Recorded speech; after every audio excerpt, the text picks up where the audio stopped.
Sunlight poured down Elmwood Lane like molten gold, turning the manicured lawns into a postcard of suburban bliss. But bliss shattered in an instant when old Mr. Hargrove crumpled to the pavement, his face turning the color of ash, hand clawing at his chest as if to rip out the fire scorching his heart.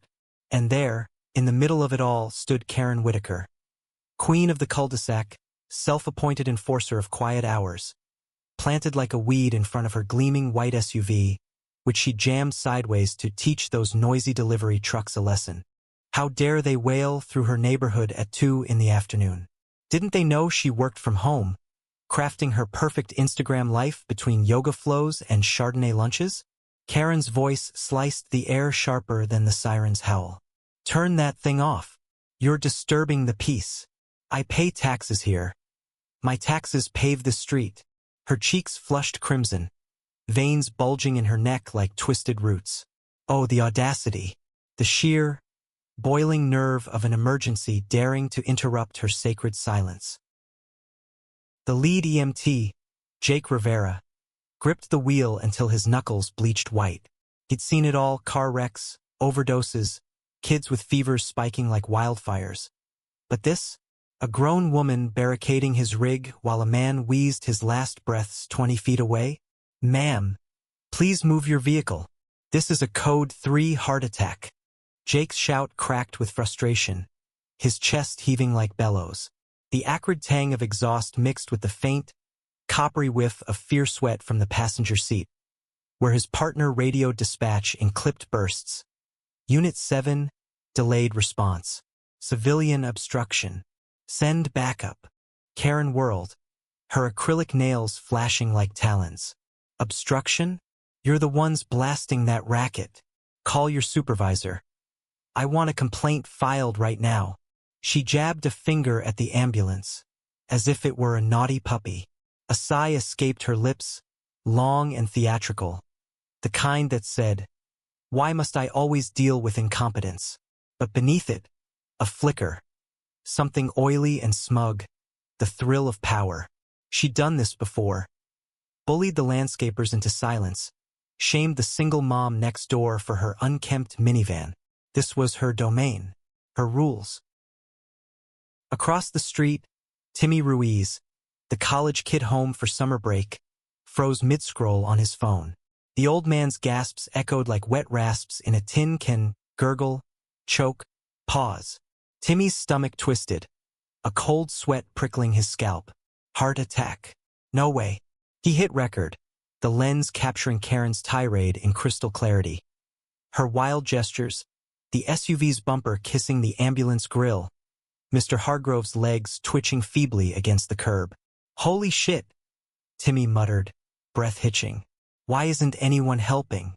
The sun baked the asphalt, waves of heat shimmering like a bad dream, and the distant hum of lawnmowers mocked the unfolding nightmare.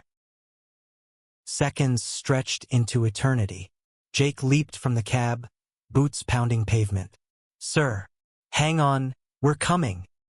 He dodged around Karen's fender, but she lunged, blocking him with her body. Not until you explain yourselves. This is harassment.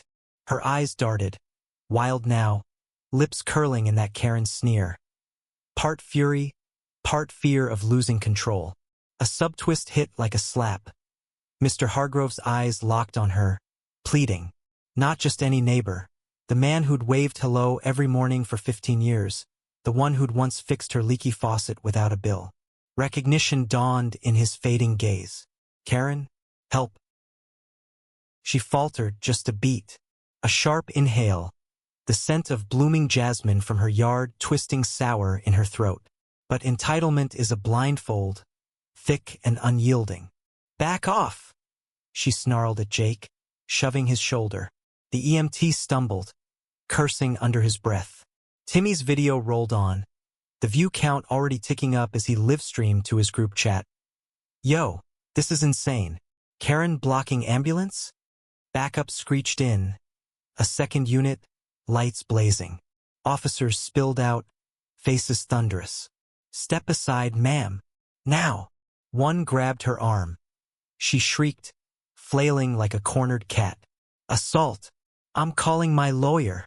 But the medics surged past, defibrillator humming to life. They knelt by Mr. Hargrove, voices a blur of calm commands amid the chaos. Pulse thready, starting compressions, the crack of ribs under palms, the metallic zip of the AED charging. Beep, clear. His body arched, a puppet jerked by strings. Karen watched, arms crossed, huffing indignantly.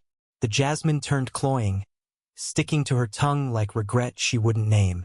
Why did they have to make such a scene? Sirens wailed on, neighbors peeking from curtains, whispers buzzing like flies. Timmy's stream exploded. Retweets, shares, the hashtag KarenBlocksHearts trending before the ambulance doors even slammed shut.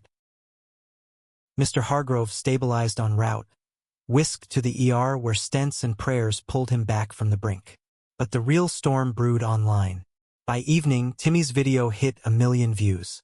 Entitled "Mom Blocks Life-Saving Ambulance." Shocking. Comments flooded. Karma's coming for her. What a monster. Karen's face, mid-rant, became a meme. Bleached hair haloed by rage, captioned, "When your peace and quiet costs a life." Morning brought the hammer.